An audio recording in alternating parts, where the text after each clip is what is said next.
I've always said you may not like the messenger, but sometimes you like the message.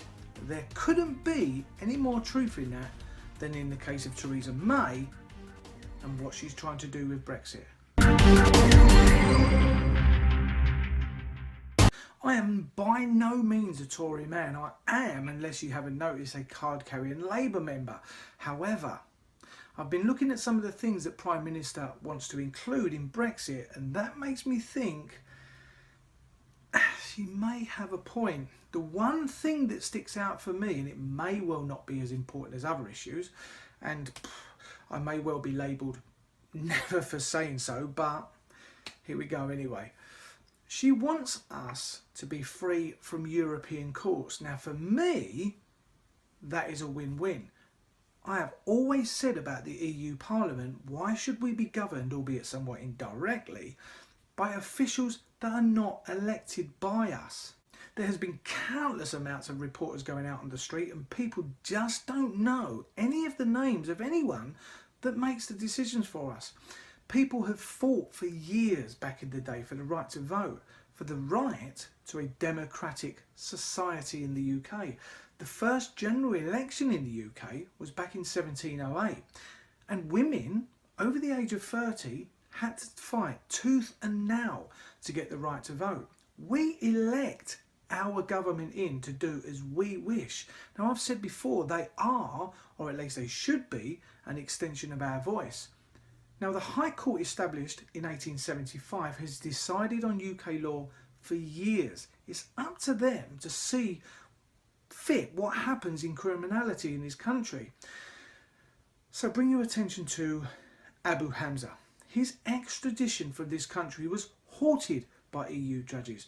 The Strasbourg court said it needed more time to examine the case in regards to human rights, even after the case had been discussed and examined in the UK.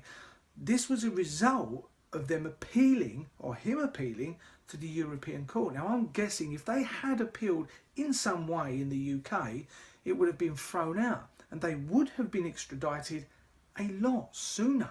But one question I want to know is, yes, human rights are there to protect us, but should someone with proven connections to terrorism be given this privilege? Let me know in the comments below. Now this whole system of European law is overseen by the ECJ. Now considering we don't have any vote on who they are, we as a nation give them a right to do that. So should they actually be doing it? We have voted in our government. We expect them to make every law and service our needs as a people. Now, not someone from a different country who I'm guessing can't really relate to how we feel or what's going on. Terrorism is happening. Whoever you think is responsible, be it governments or somebody that is radical in their beliefs, the security of this country should lay at the feet of our government.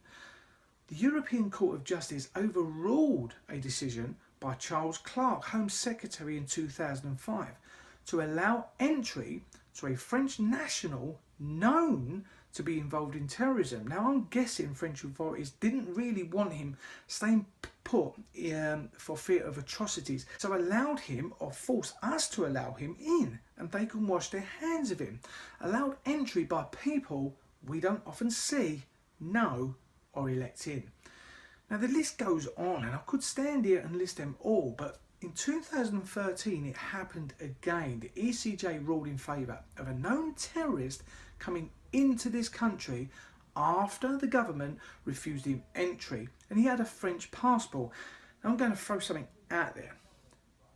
How many terrorists are trying to gain access to this country from Europe? Ones that we don't know about. And how many of them are allowed in as a result of the ECJ?